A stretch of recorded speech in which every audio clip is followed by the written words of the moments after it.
மிதுன ராசிக்காரங்க சொல்லுவாங்க. மிதுன ராசிக்காரங்க ஏற்கனவே 9ஆம் இடத்துல சனி இப்போ 10ஆம் இடத்துக்கு வருகிறார். 10ஆம் இடத்திலே அவர் இருந்து பயிற்சியாகி எந்த மாதிரி உங்களுக்கு பலனை கொடுக்க போறாருன்றோம். அவர் பார்க்கும் இடங்களான 4, 7, 12 இது மாதிரிலாம் சொல்லலாம். இந்த மாதிரி இடங்களையும் பார்க்கிறாரு.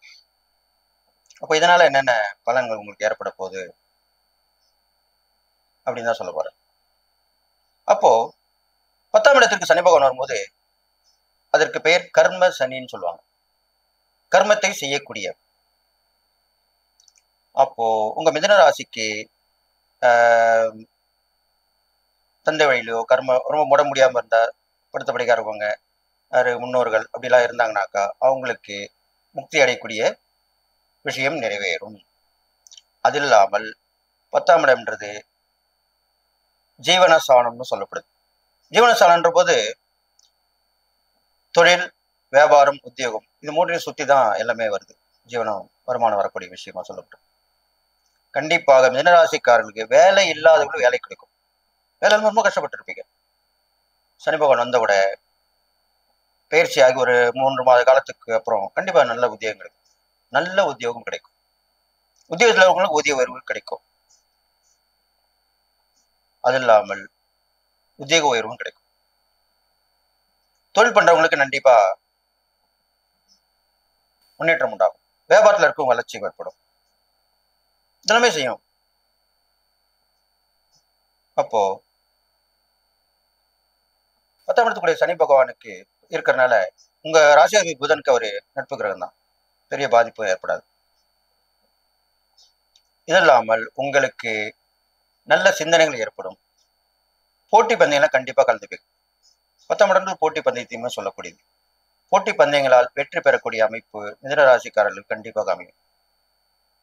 இது இல்லாமல் அடிக்கடி உங்களுக்கு நிறைய பொருட்கள் வாங்கக்கூடிய அமைப்பு வந்து சேரும். அதெல்லாமே வாங்கி சேர்த்துருவீங்க. தேவையானதான் வந்து சேர்த்துருவீங்க. எப்பயுமே மிதுன ராசிக்காரங்க திட்டம் போட்டு செயல்படுறவங்க தான். பிளானிங் அப்படின்ற ஒரு விஷயம் அவங்களுக்கு கண்டிப்பா உண்டு. எதுவுமே அப்படிதான் பண்ணி செய்வாங்க. டக்குன்னு ஏனோ தானே செய்ய மாட்டாங்க.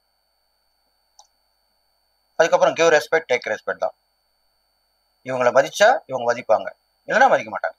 அதுதான் அவங்களுடைய உடன் பிறந்த குணம். அப்போ சனி பகவானுக்கு அதனை பிடிக்கும். நேர்மை, நீதி, சத்தியம் இப்படித்தானே பிடிக்கும். அப்போ கண்டிப்பா நீங்க நல்லதா இருப்பீங்க. யாரை மதிக்கணும், யாரை மதிக்க கூடாது, யாருக்கு உதவி பண்ணணும், யாருக்கு உதவி பண்ணக்கூடாது எல்லாமே உங்களுக்கு தெரியும். அதன்படி நடந்தீங்கன்னா கண்டிப்பா நல்லது நடக்கும். அடுத்தது பாத்தீங்கன்னாக்கா உங்க ராசிக்கு 4ஆம் இடத்தை பாக்குறதுனால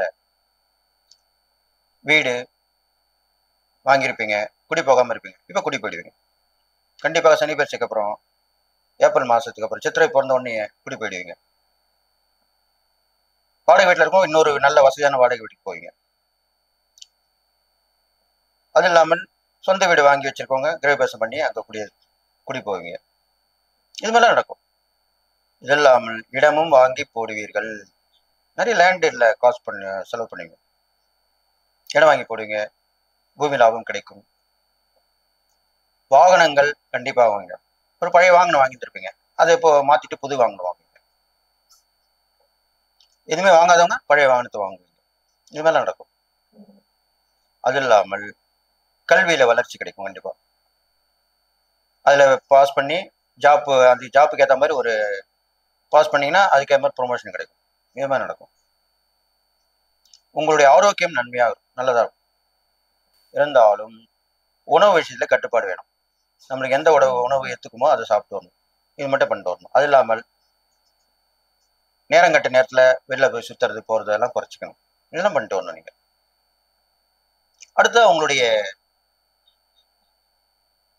ராசிக்கு 7ஆம் இடத்தை பார்க்கறது. 7ஆம் இடத்தை பார்க்கறதுனால கணவன் மனைவி உறவு பலப்படும். நான் முன்னமே சொல்லியிருக்கேன்.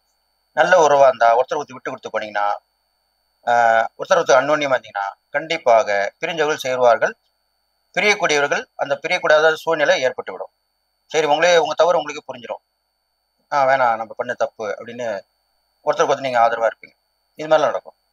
இதுவே தான் பங்குதாரர்களுக்கும் கூட்டாளிகளுக்கும், பிசினஸ் பார்ட்னர் சொல்றோம் இல்லையா, அவங்களுக்கும் இதே தான். உங்களோட அன்பா ஆதரவா இருப்பாங்க, நீங்களும் இருப்பீங்க, எல்லாம் சரியாயிடும். தொழில் மூலியமா, வியாபாரம் மூலியமா ஏற்படக்கூடிய பயணங்கள்லாம் ரொம்ப யூஸ்ஃபுல்லா இருக்கும். நல்ல பலன் கொடுக்கறதா இருக்கும். போயிட்டு வந்தா லாபமா தான் இருக்கும். நஷ்டமே வராது. இப்படிதான் ஏற்படும். அது இல்லாம இந்த 7ஆம் இடம்ன்றது அடுத்த ஒரு விஷயத்துல புரிஞ்சுக்க உள்ள ஒரு விஷயமா இருக்கும். மிஸ் அண்டர்ஸ்டாண்டிங்ல அது போகாம அண்டர்ஸ்டாண்டிங்கா இருக்கும். யார் நல்லவங்க யார் கெட்டவங்கன்றது கண்டிப்பாக புரியப்படும். மீனராசிக்காரங்க சனி பயிற்சிக்கு அப்புறம் யார் நல்லவங்க யார் கெட்டவங்கன்றது அவங்க கண்டிப்பா அவங்களுக்கு தெரிஞ்சிடும், கண்டுபிடிச்சிருவாங்க.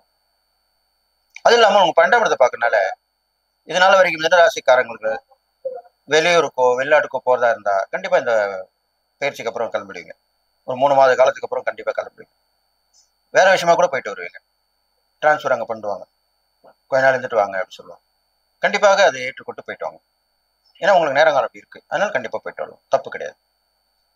அது இல்லாமல் ஏற்கனவே சொன்ன மாதிரி தாம்பத்திய அன்பிலும் நல்லா இருக்கும், மியூச்சுவல் அண்டர்ஸ்டாண்டிங் இருக்கும், பெரிய லாஸ்லாம் வராது, நஷ்டங்கள்லாம் குறைவா தான் இருக்கும்.